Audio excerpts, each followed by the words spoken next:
सूबे में चुनाव खत्म होते ही बदले की राजनीति शुरू हो गई है। यूपी की बलिया की मेड़ा गांव में चुनावी रंजिश को लेकर बीजेपी के समर्थकों और बसपा के कार्यकर्ताओं में जमकर मारपीट हुई, जिसमें 8 लोग घायल हो गए। वहीं दलित की झोपड़ी फूंक दी गई। पुलिस ने मामला दर्ज कर गांव में भारी संख्या में पुलिस बल के साथ बीएसएफ के जवान तैनात कर दिए हैं। फेमना थाना क्षेत्र के मेड़ा गांव में चुनावी हिंसा की इन तस्वीरों को गौर से देखिए। दलित की झोपड़ी जला दी गई है तो उनके गाड़ी के शीशे फोड़ दिए गए हैं। यही नहीं, दलितों को जमकर मारपीट की गई, जिसमें कई लोग घायल हैं। दलित पीड़ित महिला की माने तो चुनाव के दिन से ही यह मामला चल रहा है।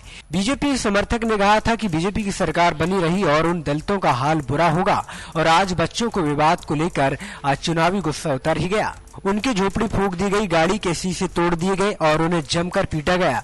ये सब इन सबको मायावती को वोट देने का खामियाजा भुगतना पड़ रहा है। हमारा आदमी के नाम बिहारी लाल। शुरुआत झगड़ाबाज जहिया वोट भइल आ वोटे के दिन से संतोष सी कहलन आकि हमनी के तो सरकार बनत या, अगर मायावती के सरकार जीत जाई तब तो ठीक बा, नहीं तो मायावती के सरकार ना बनी। अगर हमनी के सरकार बनी तो लखेत चमार लोग के घर में ढुक ढुक के मारल जाई। आ ये लोग के मारले दवाई बा, पहले वाला समझता ये लोग के फिर लियावल जरूरी बा है ना। आज भैया कि लड़का प्रवेश पत्र खातिर गई है नन्हे सिंह के स्कूल में, आ वो जो जाके पकड़ के मारे लागल हलो। शीशा उषा जब ओने से लड़का अला हस गाँव में मेहरारू कहे लागल हलो कि इन लोग के लखेत के मारल हो, तो लड़का चमार के भगल हस। आ जिमदार के लड़का लखेत के अपन एकता होके आके लखेत के मारल हलो। इन्हें से अहन बूढ़ा सिंह के लड़का सब आके गाड़ी गेट के 4-5 आदमी मिल के हिला के आ गेट के खोलल है। गेट खुलला के बाद गाड़ी के ईटा दीवाल है गिरावल है। दीवाल गिरावला के बाद इन्हें गाड़ी के थुरल हलो। गाड़ी थुरला के बाद उन्हें प्लान फूकल हलो। उन्हें आदमी जाके एकता हो गई है, उन्हें देखे लागल है। इन्हें विकलांग के लड़का हथियार 3 कांटा ले लेते बूढ़ा सिंह ने, संतोष सिंह। हाँ, 2 कांटा सफेद कांटा आ बंदूक भी एक लड़का लिए थे। उस लड़का को तो हम चिन्हे नहीं हैं, लेकिन 3 कांटा सफेद था, इतना बड़ा। आ वही लेकर के उस मैदान में बोला है कि चलो सब चमार लोग के फूको आ शेरपुर के हाल बनाएंगे। ये लोग शेरपुर के हाल बनेगा तब लोग सुखियाएंगे। आपके आगे के दिक्कत यही है कि लोग धमका रहे हैं कि चलो कहाँ टट्टी करने चलेंगे, कहाँ कपड़ा धोने चलेंगे, आप लोग चलिएगा तो हम लोग सिखाएंगे। यही तो है। मिला करके ये मामला वोट को लेकर, वोट ही के लेकर के है। वोट ही के दिन से ये शुरू है कि इन लोगों को लखेत के मरना है। बीजेपी कार्यकर्ता की माने तो बच्चों के विवाद के बाद दलित चुनावी रंजिश को लेकर घर में घुसकर मारपीट किए। ये लोग अंबिका चौधरी के लोग हैं जिन्होंने मारपीट की है। ग्राम सभा मीडिया का रहने वाला हूँ। क्या हुआ वहाँ स्कूल में कहीं लड़के झगड़ा कर दिए और उसके बाद हमारे घर पे चढ़ के घुस के हमको भी मारे। सब सामान इधर उधर फेंक दिए, मंगलसूत्र लेके लूट के भाग गए। औरत 500 के संख्या में सब हम हरिजन बस्ती से घिरे हुए हैं। हाँ, ये चुनावी रंजिश की बात है। हाँ, किस तरह चुनावी रंजिश है? क्या चुनाव में किस तरह का? वही हम लोग कार्यकर्ता है भाजपा के, उपेंद्र तिवारी के। तो अब यहाँ के लड़े थे, कुछ स्थानीय लोगों का भी हाथ है। वो तो मान लीजिए गांव के लोग हैं, कौन अंदर से है किसके लोग थे वो तो अंबिका चौधरी को सब जानते हैं कैसे लोग हैं वो। उनकी निगाह पे मैं पहले से ही चढ़ा था। हाँ, हार का हम लोग तो खुद नहीं झगड़ा हो गया, हमको मालूम नहीं है। हम अपने घर पे बैठे थे शांति से, हम जानते तो भाई हट जाते। और सब हरिजन बस्ती है, पूरा अगल बगल सब हरिजन बस्ती है।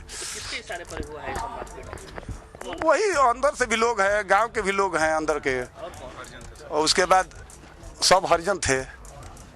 हाँ, किसके सपोर्टर थे? बसपा के, अंबिका चौधरी के। क्या उनके इशारे पर ऐसा हुआ, आपको लग रहा क्या? एकदम हुआ है, एकदम हुआ है। क्या हुआ?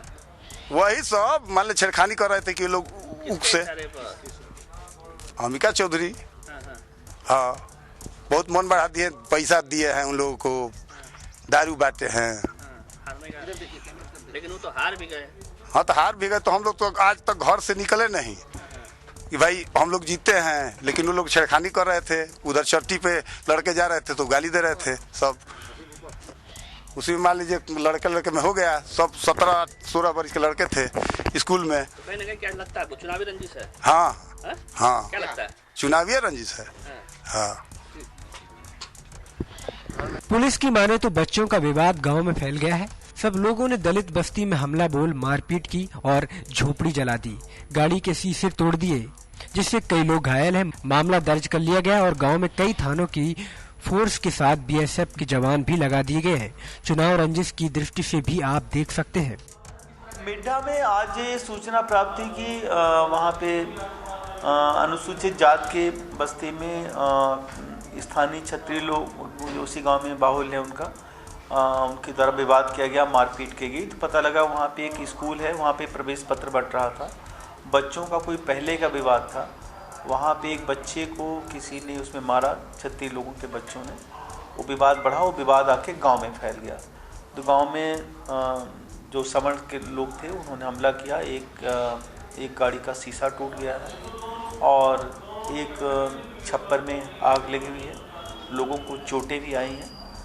इस संदर्भ में सूचना मिलने पे सभी लोग वहाँ पे पहुँचे, पुलिस लगी हुई है, मेडिकल कराया जा रहा है, मुकदमा पंजीकृत किया जा रहा है। बच्चों का विवाद बताया जा रहा है कि बच्चों का विवाद चुनावी रंजिश में तब्दील हो गया है, क्योंकि एक पक्ष बीजेपी के समर्थन में बताया जा रहा है और एक... अब इस संदर्भ में मेरा यही कहना है कि चुनाव, क्योंकि अभी भी 11 तारीख को ही परिणाम है, उसके तत्काल बाद होली हुई है, तो होली के समय तमाम प्रकार के विवाद हैं। तो आप किसी भी विवाद को राजनीतिक एंगल से भी उसको इंटरप्रेट कर सकते हैं, सामान्य दृष्टि भी। लेकिन